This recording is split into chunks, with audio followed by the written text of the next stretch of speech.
कर्नाटक में हिजाब को लेकर विवाद चल रहा है और ऐसा ही सोशल मीडिया पर भी उबाल है। लेकिन जानना होगा कि आखिर हिजाब विवाद में सरकार का आदेश क्या है। आप देख रहे हैं आवाज एक्सप्लेनर मंजीत ठाकुर के साथ। 5 फरवरी को कर्नाटक सरकार ने कर्नाटक एजुकेशन एक्ट 1983 की धारा 133(2) के तहत एक आदेश दिया। ये प्रावधान राज्य सरकार को ये शक्ति देता है कि वो शिक्षा संस्थानों में कुछ नियम कायदों के पालन के लिए आदेश जारी कर सकता है। इसी प्रावधान के तहत 2013 में राज्य सरकार ने यानी कर्नाटक सरकार ने शिक्षा संस्थानों में यूनिफॉर्म को यानी स्कूली लिबास को जरूरी बना दिया था। इसी आदेश की रोशनी में ये जो मौजूदा आदेश है उसमें कहा गया है कि हेड स्कार्फ यानी जिसे आम बोलचाल की भाषा में हिजाब कहा जा रहा है वो यूनिफॉर्म का हिस्सा नहीं है।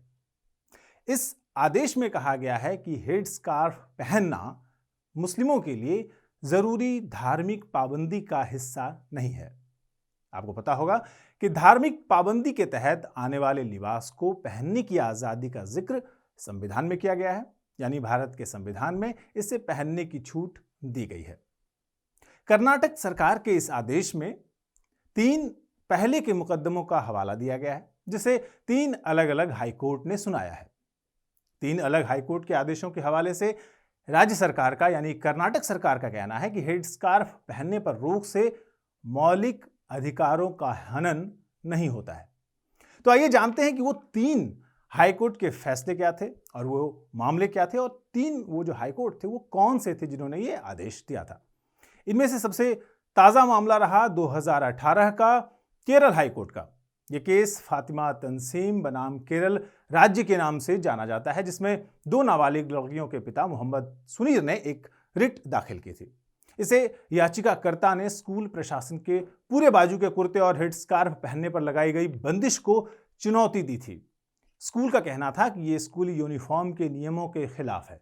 केरल हाईकोर्ट की सिंगल जज बेंच ने स्कूल के पक्ष में फैसला सुनाया था, क्योंकि स्कूल एक क्रिश्चियन मिशनरी स्कूल था और अल्पसंख्यक शिक्षा संस्थान के दायरे में आता था।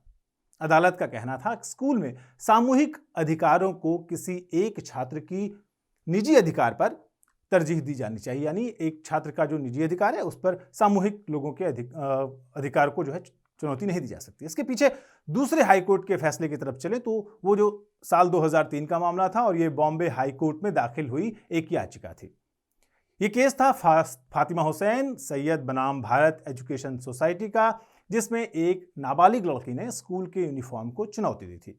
स्कूल के ड्रेस कोड में हेड स्कार्फ पहनने की मनाही की गई थी, क्योंकि वो लड़की जिस स्कूल में पढ़ती थी वो ऑल गर्ल्स स्कूल था, यानी सिर्फ लड़कियां उस स्कूल में पढ़ती थी। इसलिए बॉम्बे हाईकोर्ट ने उसके खिलाफ फैसला दिया। बॉम्बे हाईकोर्ट ने अपने फैसलों में पवित्र कुरान की आयतों का हवाला दिया था और कहा कि धार्मिक पाबंदियों के तहत लड़कियों के सामने हिजाब पहनना जरूरी नहीं है। इस मामले से जुड़ा हुआ तीसरा केस साल 2004 का है और मद्रास हाईकोर्ट का है।